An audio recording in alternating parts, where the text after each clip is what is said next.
di hadapan-Mu ya Tuhan. Kami rindu mendengar Engkau boleh bersabda bagi setiap kami. Karena kami tahu firman-Mu sangatlah kami butuhkan dalam hidup kami. Karena firman-Mu adalah pelita bagi kaki kami dan terang bagi jalan-jalan kami Tuhan. Kami percaya firman-Mu akan mendidik kami, menyatakan kesalahan dalam kehidupan kami, juga menuntun kami untuk kami hidup di dalam kebenaran. Biarlah saat ini kami duduk diam, mendengar kebenaran firman-Mu, dan biarlah kuasa Roh-Mu Tuhan, yang tinggal di dalam hati kami boleh memenuhi kami, agar kami boleh memahami firman Tuhan bukan dengan akal pikiran kami sendiri, tapi semua semata-mata karena Roh Kudus yang bekerja di dalam hati dan pikiran kami. Kami sungguh merindukan Roh-Mu memenuhi kami, bekerja di dalam kami. Dan juga memberkati hamba-Mu yang penuh dengan keterbatasan, hamba-Mu yang penuh dengan cacat celah ini. Biar kiranya melalui hamba-Mu firman-Mu boleh diberitakan, sehingga hidup kami diubahkan dan nama Tuhan dipermuliakan di atas segalanya. Kami siap menerima firman-Mu ya Tuhan.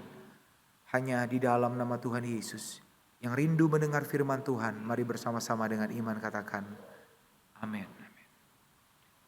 Shalom jemaat Tuhan yang terkasih. Selamat sore. Saya sungguh bersyukur hari ini bisa menyampaikan kebenaran firman Tuhan, bisa melayani Bapak Ibu semua di GKPJ. Ya, saya bersyukur. Bapak Ibu, baru saja saya tiba jam 3 sore tadi, ya karena tadi pagi saya masih ada pelayanan di Jakarta. Dan sungguh dalam anugerah Tuhan sebenarnya tadi saya deg-degan, Bapak Ibu takut delay ya. Karena beberapa hari, beberapa waktu terakhir pesawat sering kali delay.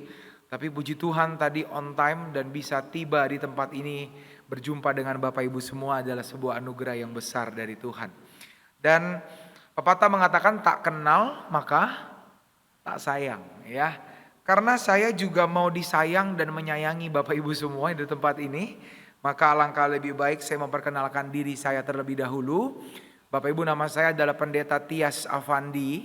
Mungkin kalau Anda lihat di warta minggu ini yang khotbah Pendeta Tias, Anda pikir seorang wanita yang khotbah ya. Kena prank Bapak Ibu ya, ternyata bukan wanita tapi seorang pria. Bapak Ibu, saya melayani di GKBJ, Gereja Kristen Baptis, jadi beda dikit ya. Ini GKPJ, gereja saya GKBJ, ya Gereja Kristen Baptis Jakarta Jemaat Taman Kencana di daerah Cengkareng. Gereja saya dekat sekali dengan Airport Soekarno-Hatta ya. Saya melayani, ini adalah tahun yang ke-13 Bapak Ibu di dalam pelayanan full time di GKBJ Taman Kencana. Saya melayani sebagai worship pastor, sebagai gembala bidang ibadah, departemen ibadah, dan juga menggembalai kaum muda sebagai youth pastor di gereja. Saya rasa cukup perkenalan saya sampai di sini Bapak Ibu, dan hari ini tema yang diberikan kepada saya, kita akan bicara mengenai liturgika hidup. Liturgika hidup. Kita akan bicara Bapak Ibu mengenai kaitan antara ibadah minggu dengan keseharian kita. Apakah ibadah minggu kita memiliki kaitan dengan keseharian kita? Bapak Ibu, kalau kita berbicara mengenai kehidupan orang Kristen, seringkali orang Kristen memiliki pola pikir dualisme. Dualisme itu artinya membagi dua. Semua segala sesuatu dibagi jadi dua. Dua ekstrim. Ya. Hitam, putih. Duniawi, rohani. Seringkali Bapak Ibu orang Kristen suka membagi-bagi seperti itu. Di mana akhirnya sebenarnya Bapak Ibu pembagian seperti itu akhirnya menyulitkan diri kita sendiri. Akhirnya kita jadi sulit sendiri, Bapak Ibu. Ya. Kalau dibagi duniawi, rohani. Jadi dagang itu masuk yang mana nih Bapak Ibu? Oh, kalau dagang itu duniawi. Ya. Kalau beribadah rohani. Jadi boleh dagang enggak nih Bapak Ibu? Kan duniawi gitu ya. Wah, orang Kristen yang punya pola pikir dualisme seperti ini yang seringkali membuat hidupnya akhirnya jadi sulit. Karena segala sesuatu dibagi dua, dilihat mana yang duniawi, mana yang rohani. Begitu pula dengan ibadah. Ibadah itu dianggap lebih sakral dibanding dengan keseharian kita. Seakan-akan Bapak Ibu 2 jam di dalam ruangan ibadah ini menjadi jam terpenting di dalam minggu ini. Dan yang lainnya jadi kurang penting. Seringkali keseharian Bapak Ibu dianggap sebagai sesuatu yang remeh, yang duniawi. Benarkah Bapak Ibu bahwa hari Minggu adalah hari yang paling penting dibanding dengan hari-hari yang lain? Bapak Ibu, ketika di dalam kisah penciptaan ada 6 hari bekerja dan 1 hari beristirahat. Kira-kira pertanyaannya Bapak Ibu, apakah 6 hari diciptakan untuk 1 hari? Atau 1 hari itu diciptakan untuk 6 hari? Kalau orang yang berpikir membagi-bagi, maka dia berpikir bahwa 1 hari ini diciptakan untuk 6 hari yang lain. Makanya ada 1 hari yang lebih penting, yaitu hari Minggu. Tetapi Bapak Ibu, kita tahu bahwa 1 hari itu, hari beristirahat itu, sebenarnya justru diciptakan untuk 6 harinya. Di dalam kisah penciptaan Bapak Ibu, setiap hari itu penting. Tidak ada hari yang lebih penting daripada hari yang lain. Biasanya kalau ada jemaat yang sudah lama gak beribadah dibesuk ya. Bapak Ibu suka dikasih nasihat. Masa gak bisa sih kasih 2 jam aja buat Tuhan? Betul gak? Sering gak Anda mendengar kalimat itu? Seakan-akan Bapak Ibu hanya 2 jam ini yang buat Tuhan. Dan sisanya yang lain, 166 jam yang lain di dalam minggu itu jadi kesannya sesuatu yang tidak penting. Dan hari ini saya ingin mengajak kita melihat apa kaitannya antara ibadah di hari Minggu dengan keseharian kita. Untuk melihat ini saya ingin mengajak kita pertama-tama melihat mengenai esensi dari ibadah Kristiani terlebih dahulu. Kita akan melihat bersama-sama apa arti, apa esensi dari ibadah Kristen. Sehingga kalau kita nanti sudah memahami esensi ini, kita nanti akan melihat korelasinya, kita akan melihat kaitannya dengan keseharian kita. Bapak Ibu berbicara tentang ibadah. Seringkali ada banyak orang ketika ditanya tentang ibadah, bahkan orang Kristen yang sudah puluhan tahun beribadah. Ketika ditanya tentang ibadah, ketika ditanya tentang penyembahan, ketika ditanya tentang worship, menyembah. Seringkali Bapak Ibu punya pemahaman yang sempit tentang menyembah. Saya seringkali Bapak Ibu mentraining worship team di gereja-gereja. Dan seringkali Bapak Ibu kalau udah dengar kata penyembahan, penyembahan itu hanya identik dengan apa? Lagu lambat, praise and worship. Kalau praise itu lagu cepat, kalau worship itu lagu lambat. Jadi seakan-akan kita gak bisa menyembah di lagu cepat. Padahal Bapak Ibu baik lagu cepat, baik lagu lambat itu semua adalah apa? Penyembahan. Ini arti yang paling sempit. Arti berikutnya juga seringkali Bapak Ibu menyembah diidentikan dengan bernyanyi. Maka kalau Anda menyembah Anda harus nyanyi. Kalau bukan bernyanyi maka bukanlah penyembahan. Apakah Bapak Ibu penyembahan hanya diartikan atau ibadah itu diartikan dengan sesempit itu? Ada lagi juga yang mengkaitkan ibadah hanya dengan ibadah korporat yang kita lakukan setiap minggu ini 2 jam ini. Maka di luar itu bukan lagi ibadah. Nah hari ini saya ingin mengajak kita melihat beberapa nats firman Tuhan untuk kita Bapak Ibu melihat esensi dari ibadah Kristiani. Salah satu nats yang sangat terkenal yang pasti Bapak Ibu digunakan kalau kita bicara tentang ibadah Kristen. Kalau kita bicara tentang esensi dari ibadah adalah Yohanes pasal yang keempat ayat yang ke-23. Saya ingin ajak kita baca bersama-sama. Yohanes pasal 4 ayat 23 kita baca bersama-sama 2-3. Tetapi saatnya akan datang dan sudah tiba sekarang bahwa penyembah-penyembah benar akan menyembah Bapa dalam roh dan kebenaran. Sebab Bapa menghendaki penyembah-penyembah demikian. Bapak Ibu, ini adalah salah satu nats yang paling terkenal karena memang ini adalah satu-satunya di mana Yesus berbicara mengenai ibadah. Kalau Anda mencari dalam keempat Injil, maka ini adalah satu-satunya bagian di mana Yesus bicara mengenai worship. Yesus bicara mengenai ibadah, mengenai penyembahan dengan jelas, dengan gamblang di bagian ini. Yohanes pasal yang keempat ini sebenarnya adalah mulai dari perjumpaan antara Yesus dengan perempuan Samaria. Di akhir dari perjumpaan itu Yesus meminta perempuan itu untuk bawa suamimu kemari. Lalu wanita itu menjawab, aku tidak punya suami. Tapi Yesus bilang gini, benar kamu gak punya suami karena sebenarnya kamu punya 5 orang suami. Pada waktu itu jawaban Yesus mencengangkan perempuan itu karena Yesus baru ketemu 1 kali. Tapi kok Yesus bisa tahu masa lalu perempuan itu yang punya 5 orang suami. Sehingga setelah itu muncul sebuah pertanyaan. Nenek moyang kami menyembah di Gunung Gerizim, tetapi kamu katakan Yesus itu adalah orang Yahudi. Yaitu orang Yahudi menyembah di Yerusalem. Bait Allah ada di Yerusalem. Sehingga wanita ini bertanya, Tuhan, kalau mau nyembah Tuhan, di mana yang lebih tepat? Di Gunung Gerizim atau di Yerusalem? Yesus menjawab dengan jawaban ini. Enggak masalah engkau menyembah Tuhan di mana. Enggak masalah engkau menyembah Tuhan kapanpun. Asal engkau menyembah Bapa dalam roh dan kebenaran. Itu adalah penyembahan yang benar.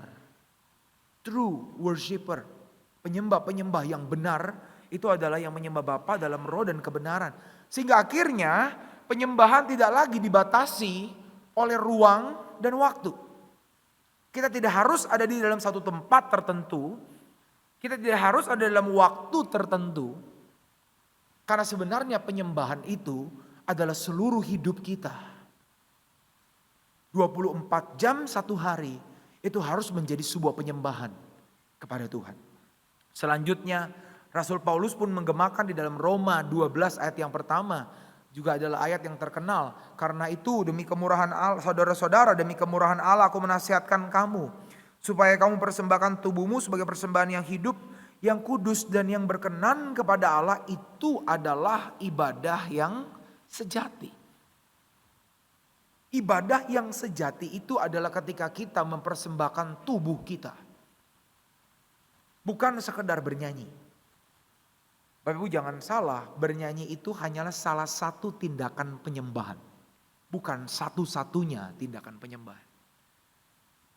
Bernyanyi itu hanyalah salah satu dari begitu banyak tindakan penyembahan yang kita lakukan.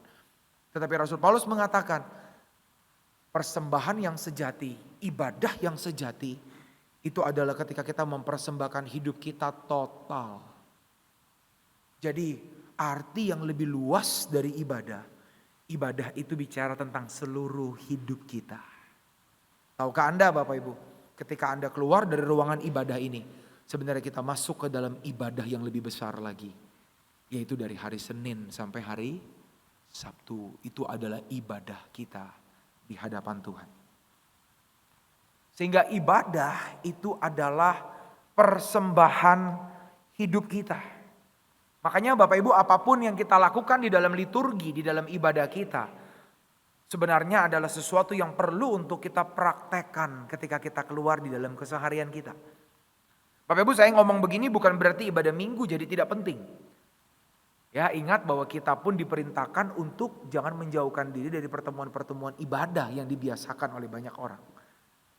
Tapi ibadah minggu ini menjadi sebuah model, menjadi sebuah contoh. Di mana apa yang kita lakukan di sini itu harusnya dipraktekkan di dalam kehidupan kita sehari-hari. Kalau di ibadah kita berdoa, maka dari Senin sampai Sabtu kita pun harus berdoa. Di dalam ibadah kita mendengar firman Tuhan, maka dari Senin sampai Sabtu kita pun harus mendengar firman Tuhan.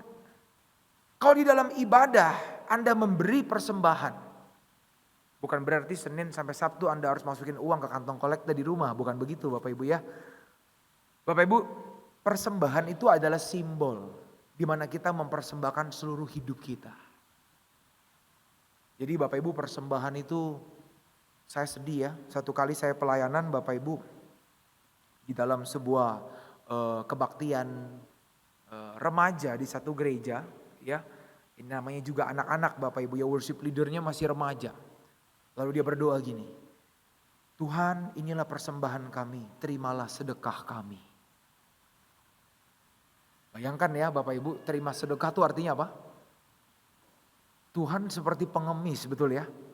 Kita seringkali Bapak Ibu berpikir bahwa memberi persembahan itu sekedar seperti kita memberi sedekah untuk rumah Tuhan. Oh tidak demikian. Memberi persembahan itu sebenarnya adalah sebuah simbol di mana kita mempersembahkan seluruh hidup kita. Maka kalau di gereja kita beri persembahan, maka Senin sampai Sabtu artinya apa? Seluruh hidup kita itu menjadi sebuah persembahan kepada Tuhan. Kalau ibadah dimulai dengan foto bahwa pertolongan kita adalah dari Allah yang menjadikan langit dan bumi. Allah Tritunggal yang memulai ibadah ini. Maka dalam keseharian kita ketika Anda buka matamu, harusnya foto pun dikumandangkan kembali bahwa pertolongan kita ada di dalam nama Tuhan yang menjadikan langit dan bumi. Sehingga jelas sekali bahwa korelasi antara ibadah minggu dengan keseharian kita itu begitu erat. Dan hari ini saya ingin mengajak kita merenungkan satu ayat yang terkenal, saya yakin Anda semua hafal. Tetapi Bapak Ibu hati-hati dengan ayat-ayat hafalan. Karena seringkali begitu sering kita dengar, akhirnya kita memahaminya dengan dangkal. Ya, yaitu Kolose 3 ayat 23 ya. Bapak Ibu yang hafal boleh baca, nggak usah lihat slide, saya yakin semuanya hafal ayat ini ya. Apalagi kalau Anda orang-orang Kristen yang setia.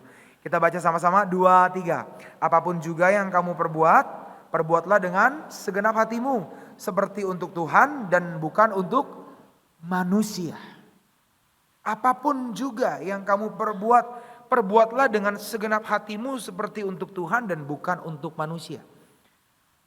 Bapak Ibu ada bahaya. Ayat-ayat yang terkenal seringkali Bapak Ibu digunakan dan lepas dari konteksnya. Ada banyak di Alkitab. Tetapi carilah dahulu kerajaan Allah dan kebenarannya, maka semuanya itu akan ditambahkan kepadamu. Maka kita pikir kalau kita cari kerajaan Allah, maka semuanya, seluruhnya, Alphard akan ditambahkan kepada kita. Ya, emas. Apakah konteksnya begitu Bapak Ibu? Kalau Anda perhatikan Matius pasal yang ke-6, Yesus sedang bicara mengenai apa? Makanan dan pakaian sebenarnya. Jadi kita gak boleh lepas konteks bahwa semuanya itu sebenarnya bicara tentang kebutuhan pokok, bukan kebutuhan tersier. Tapi berapa banyak Bapak Ibu orang yang salah paham karena kita seringkali mencuplik satu ayat tanpa pemahaman yang tepat. Belum lagi ada banyak nats lagi yang saya yakin jadi ayat hafalan dan terkenal. Dan salah satunya adalah nats ini. Apapun juga yang kamu perbuat, perbuatlah dengan segenap hatimu seperti untuk Tuhan dan bukan untuk manusia. Untuk kita bisa memahaminya hari ini, Bapak Ibu biarkan saya akan memberikan konteks dari ayat ini terlebih dahulu. Bapak Ibu, surat Kolose itu ditulis oleh Rasul Paulus ketika dia sedang berada di dalam penjara. Berbeda dengan jemaat-jemaat yang lain, seperti jemaat Korintus adalah gereja yang didirikan oleh Paulus. Paulus pernah berkunjung ke sana. Tetapi Bapak Ibu, gereja Kolose ini Paulus sama sekali tidak pernah berkunjung. Paulus bukan pendiri gereja ini. Paulus gak pernah pergi ke sana. Yang mendirikan gereja ini adalah Epaphras. Satu kali ketika Paulus sedang di penjara, Epaphras mengunjungi Paulus di penjara. Dan di situ Epaphras bercerita tentang jemaat di Kolose. Ada beberapa kelebihan, ada beberapa pujian-pujian yang disampaikan karena jemaat ini adalah jemaat yang luar biasa. Tapi juga ada tantangan, ada pergumulan, ada masalah yang dihadapi. Jadi Bapak Ibu begitulah gereja. Ya, tidak ada gereja yang sempurna, gak ada. Ya, Bapak Ibu kalau mau cari gereja yang sempurna, tunggu nanti Tuhan Yesus datang kedua kali, dia yang pimpin langsung gerejanya. Maka Bapak Ibu itu gereja sempurna nanti. Semua gereja, kalau Anda perhatikan gereja Korintus, gereja Efesus, gereja Kolose, Galatia, semua punya kelemahan. Bahkan kalau Anda baca di kitab Wahyu Bapak Ibu, ada gereja-gereja yang juga punya masalah dan pergumulan. Dan salah satu masalah yang dihadapi mereka adalah tekanan dari adat istiadat. Sehingga surat ini adalah surat penyemangat yang diberikan oleh Rasul Paulus.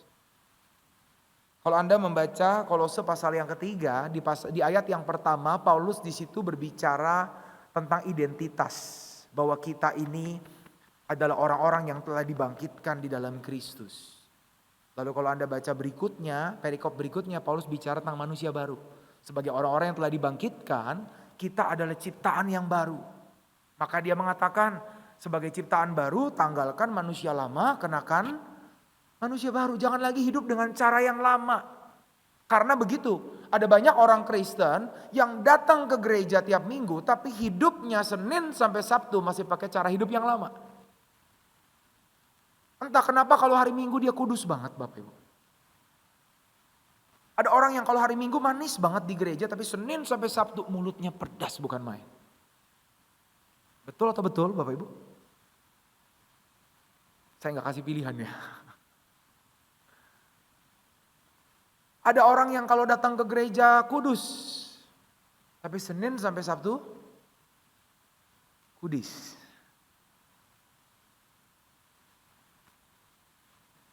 Maka Bapak Ibu, Paulus mengingatkan.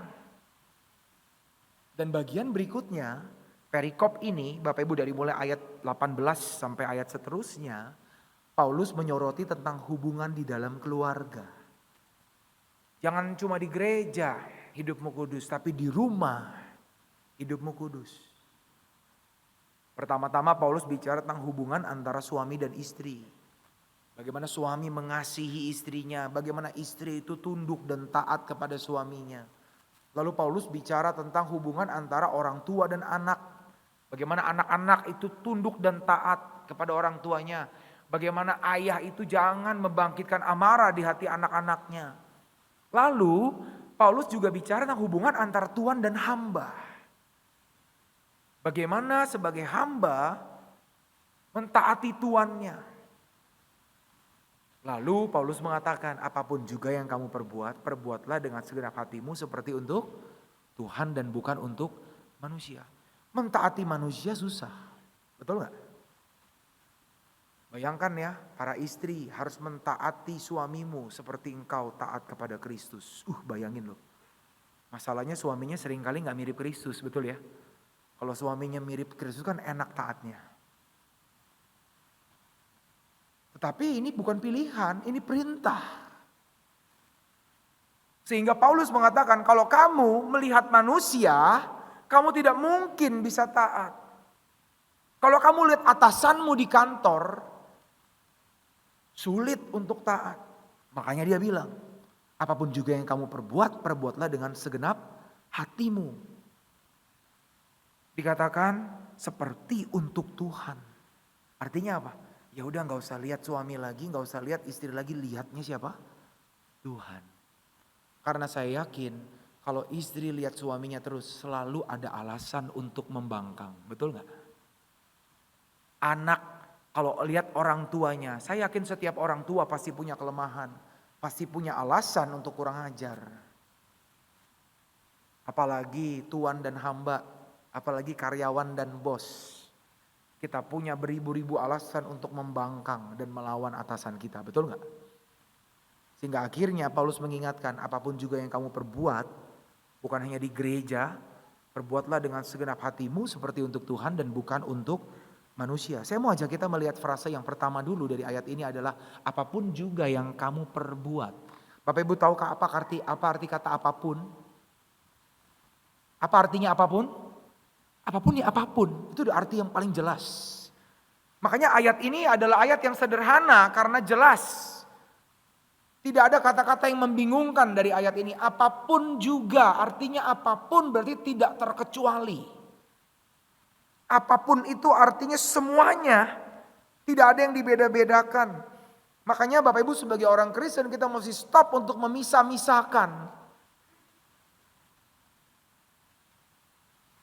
Yang seperti untuk Tuhan itu bukan hanya di ruangan ini.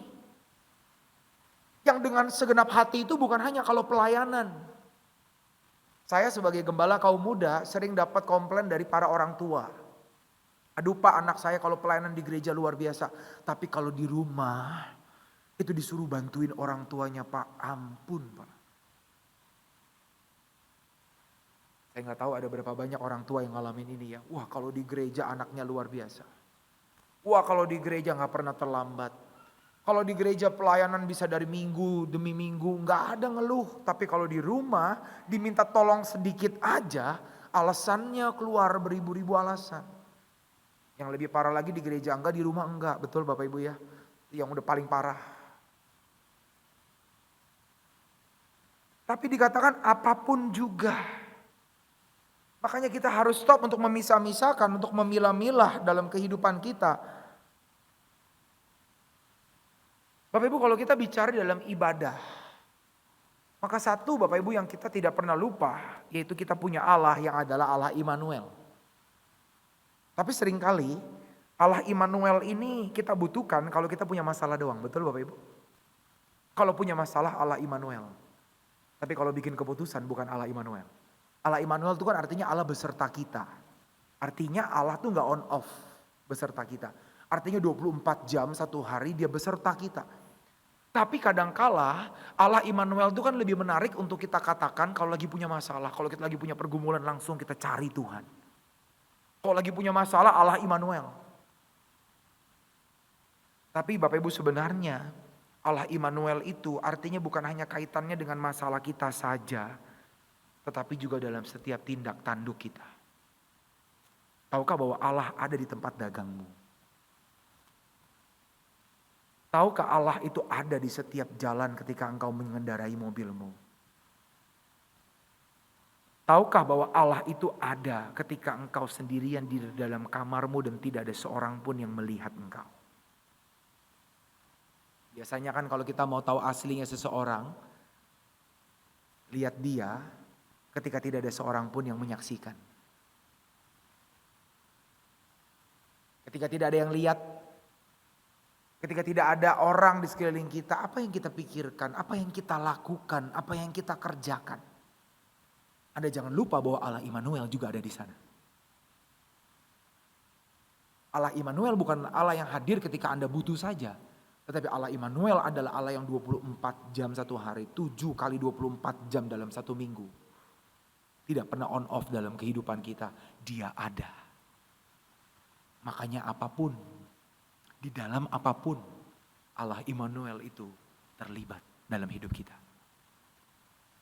Di dalam apapun. Makanya kita gak bisa memisahkan antara ibadah ini dengan keseharian kita. Karena hadirat Tuhan yang sama ada di dalam ibadah ini. Dan hadirat Tuhan yang sama pun ada di dalam kamarmu. Ingat Bapak Ibu bahwa Tuhan tidak pernah melepaskan kita. Amin. Mudah kita mengaminkan ini kalau lagi masalah. Tuhan tidak akan meninggalkan saya. Tapi coba Bapak Ibu kalau hidup lagi enak. Ingat Tuhan gak? Ketika engkau ingin ambil keputusan di perusahaanmu, ketika engkau ingin ambil keputusan bagi masa depanmu, apakah Allah Immanuel kita libatkan? Ketika engkau sedang menikmati kedaginganmu, tahukah bahwa Allah Immanuel menyaksikan semuanya? Dalam apapun, dia ada. Frase yang kedua yang saya ingin ajak kita lihat adalah dikatakan perbuatlah dengan segenap hati. Apapun juga yang kamu perbuat, perbuatlah dengan segenap hatimu. Bapak Ibu hati-hati, kalau ayat ini titik sampai di situ, tidak dilanjutkan ke bagian berikutnya. Ibadah kita mirip dengan apa yang dikatakan sama motivator. Motivator selalu mengatakan apa? Maximize your life. Maksimalkan hidupmu. Mungkin saya rasa Bapak Ibu kalau sampai titik di sini, hampir setiap kita mungkin melakukannya. Mungkin Anda dagang dengan segenap hati. Anda bekerja dengan segenap hati. Tapi hati-hati. Apakah itu untuk Tuhan atau untuk manusia? Berbuat dengan segenap hati artinya totalitas. Seringkali dibagi dua ya, ibadah, pelayanan, excellent. Tapi bagaimana dengan keseharian kita? Tahukah bahwa di dalam setiap momen dalam hidup kita, ada kesempatan yang sama dengan ibadah minggu, kita bisa memuliakan Tuhan. Dan kalau mau dipikir-pikir, kesempatan yang lebih leluasa untuk kita memuliakan Tuhan, justru bukan di tempat ini. Karena kalau di tempat ini semuanya udah kenal Tuhan Bapak Ibu. Makanya dibilang apa Bapak Ibu? Kita ini garam bagi dunia. Kita ini terang bagi dunia. Garam itu gak ada gunanya kalau ngumpul. Makanya gereja seringkali jadi gudang garam, betul nggak? Karena garam semua ngumpul di sini, makanya suka keasinan. Akhirnya gereja suka apa? Ribut, cekcok. Karena garam-garamnya ngumpul, Bapak Ibu tensi tinggi, betul nggak? Justru ketika kita dikatakan kita garam dunia, artinya apa? Kita perlu keluar. Justru garam itu lebih berdampak ketika kita keluar. Anda sebagai terang itu berdampak dalam keseharian Anda. Tahukah bahwa kesempatan yang leluasa dari hari Senin sampai Sabtu itu adalah kesempatan yang luar biasa untuk kita memuliakan Tuhan. Yaitu dengan kita totalitas. Makanya Bapak Ibu kalau totalitas jangan cuma ibadah. Tapi kalau Anda di luar sana totalitas. Makanya kalau Anda bekerja di dalam kantormu totalitas.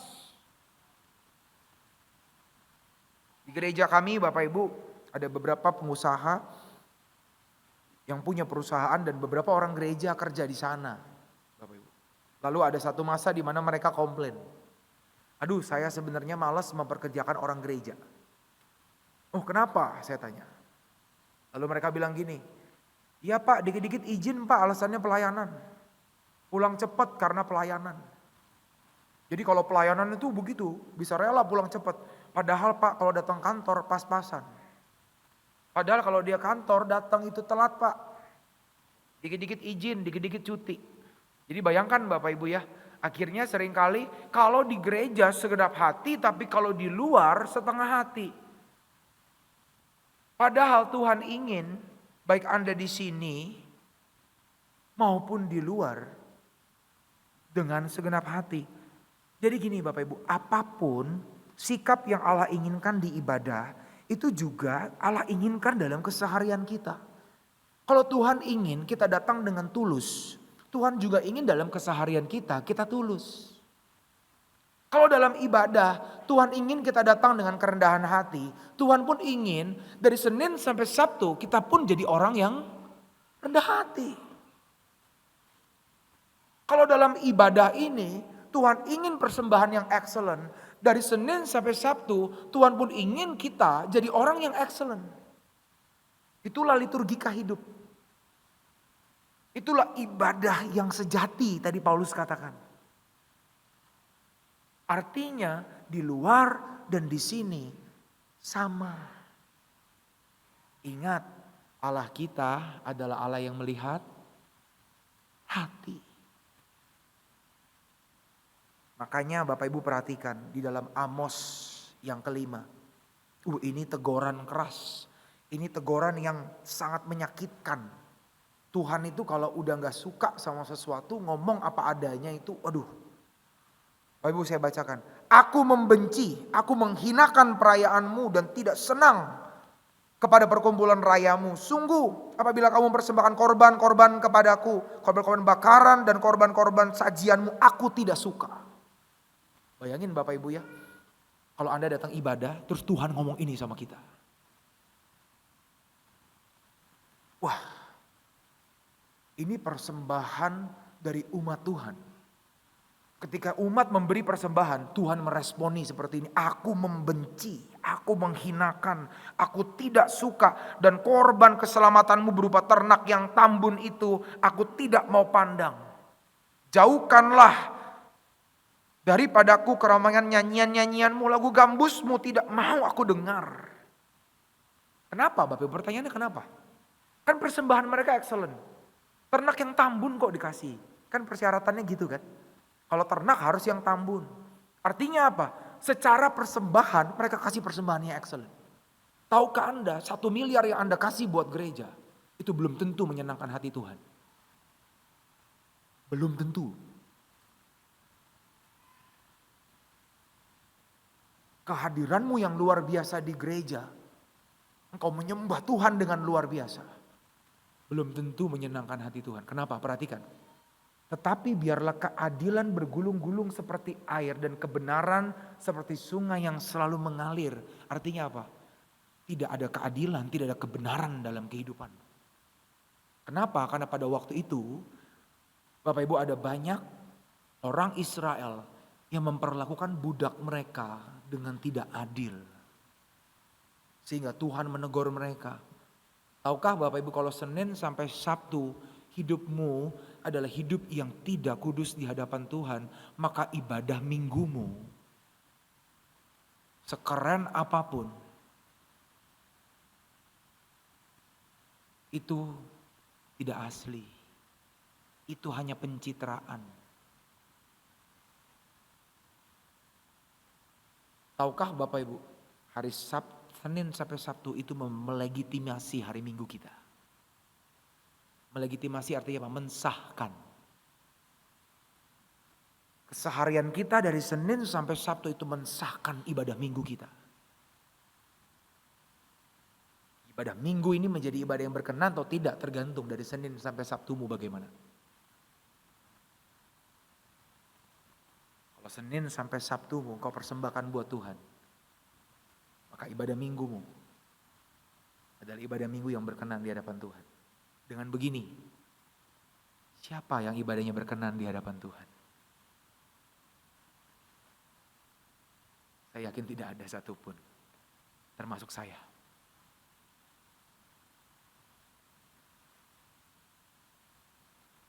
Dengan jelas Tuhan mengatakan, Tuhan lebih suka keadilan yang kau tegakkan.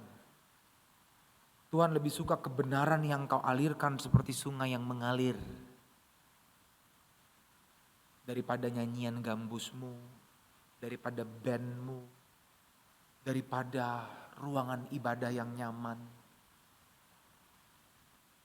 Karena kadangkala Bapak Ibu, ruang ibadah yang nyaman bukankah untuk kita, bukan buat Tuhan, betul gak sih? Musik yang indah seringkali demi menyenangkan telinga kita. Karena kalau bicara musik yang indah, Bapak Ibu di surga musiknya jauh lebih indah. Betul gak Bapak Ibu?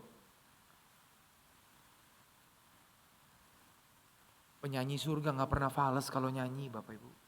Ya kan? Pemain piano surga apakah pernah salah pencet? Gak ada.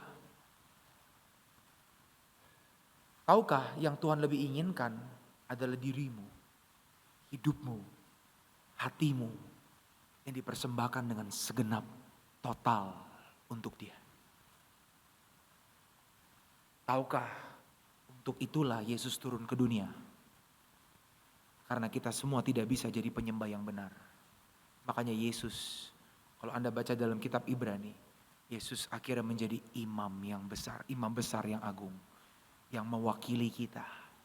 Tahukah kalau ibadahmu diterima sama Tuhan, itu karena Kristus yang menghadap Bapa. Jadi Bapak Ibu, Allah Bapa hadir di tengah-tengah kita, Tuhan hadir di tengah-tengah kita. Sebenarnya yang Tuhan lihat itu bukan kita, tapi yang Tuhan lihat adalah siapa? Kristus. Sebagai orang yang sudah diperkenan oleh Tuhan, maka harusnya kita persembahkan yang terbaik buat Tuhan. Ada amin? Dan bagian yang ketiga, dikatakan bahwa apapun juga yang kamu perbuat, perbuatlah dengan segenap hatimu seperti untuk Tuhan dan bukan untuk manusia. Seperti untuk Tuhan. Kalau engkau bekerja, bekerjalah seperti untuk Tuhan. Kalau ibu-ibu lagi masak di rumah, masaklah seperti untuk Tuhan. Hati-hati kalau masak untuk suami doang nanti kecewa Bapak Ibu. Udah masak susah-susah masih dibilang keasinan, betul ya? Udah masak capek-capek ada aja yang kurang gitu kan? Udah makan di luar gak dimakan. Makanya masaknya untuk Tuhan. Gak kecewa. Karena saya lakukan ini karena saya ingin memuliakan Tuhan. Itu yang Paulus maksud. Kalau Anda kerja di kantor, lakukanlah seperti untuk Tuhan. Bukan sekedar untuk atasan saya, tapi saya ingin memuliakan Tuhan. Karena saya anak Tuhan, saya gak mau datang terlambat. Karena saya anak Tuhan, karena saya harus jadi terang, karena saya harus jadi garam.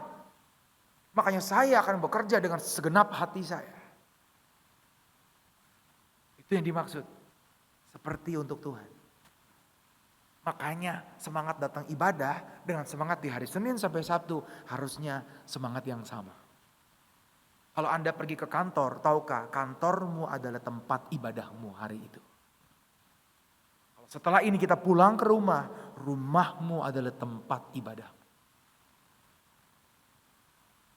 Sehingga kalau kita menyadari ini, bahwa sebenarnya Bapak Ibu 7 kali 24 jam hidup kita itu adalah altar. Di mana kita bisa mempersembahkan semuanya untuk menyenangkan Tuhan. Ada amin? Sebagai seorang orang yang telah ditebus, maka inilah waktunya kita mempersembahkan semuanya untuk Tuhan. Mari kita berdoa bersama-sama.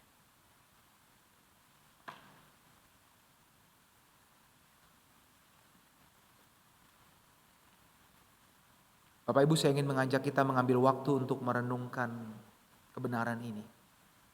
Apapun juga yang kamu perbuat, perbuatlah dengan segenap hatimu seperti untuk Tuhan dan bukan untuk manusia.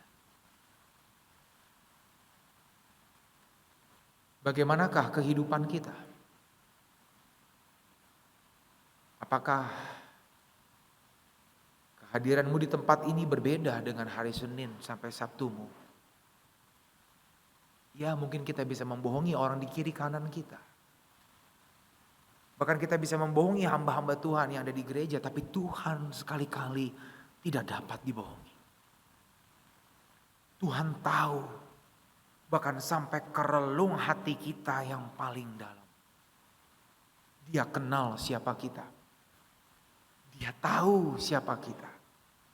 Dia tahu apa yang kita kerjakan ketika tidak ada seorang pun yang melihat.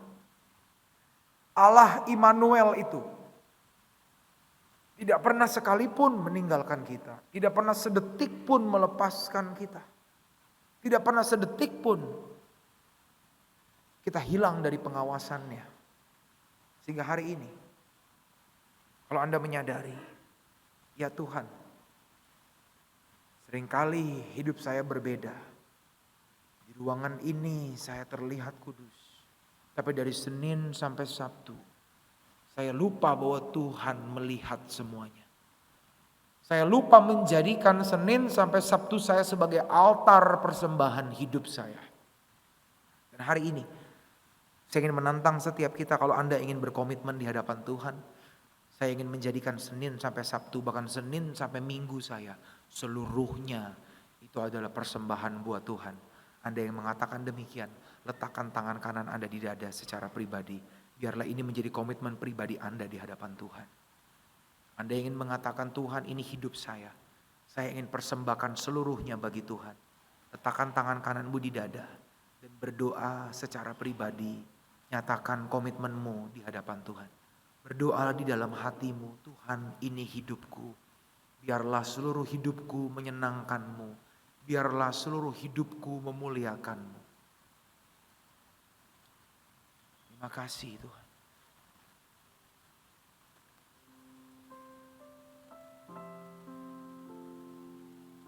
Ini kami Tuhan. Ini kami Tuhan. Selidiki aku.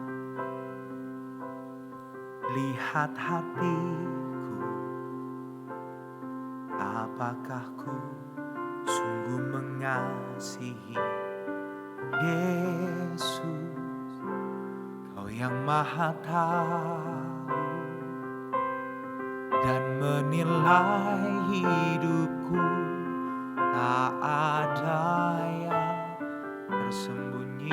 Sekali lagi nyanyikan lagu ini dari hatimu, katakan, selidiki aku, lihat hati kami Tuhan, lihat hatiku, apakah ku sungguh mengasihi-Mu, Yesus, Kau yang Maha Tahu dan menilai hidup kami, dan menilai hidupku, tak ada. Mari bangkit berdiri bersama-sama. Sebagai komitmenmu, katakan di hadapan Tuhan, ini kami Tuhan. Telah kulihat kebaikan-Mu yang tak pernah habis dalam hidup kami.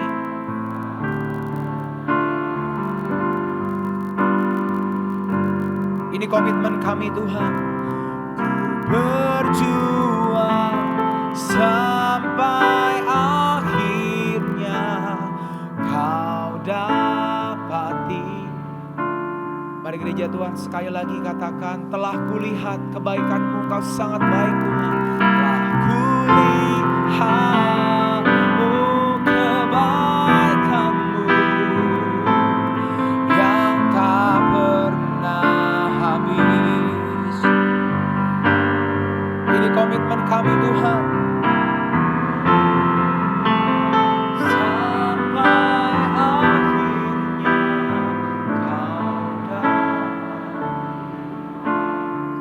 Mari dengan lembut katakan, ku berjuang sampai akhirnya sebagai komitmen kita.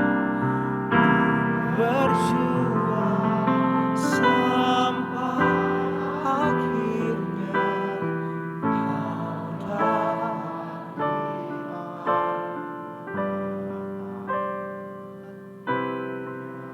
Kami bersyukur karena kami tidak pernah berjuang sendirian dalam hidup kami. Karena Allah Immanuel itu, bahkan Roh-Mu Tuhan tinggal di dalam kami.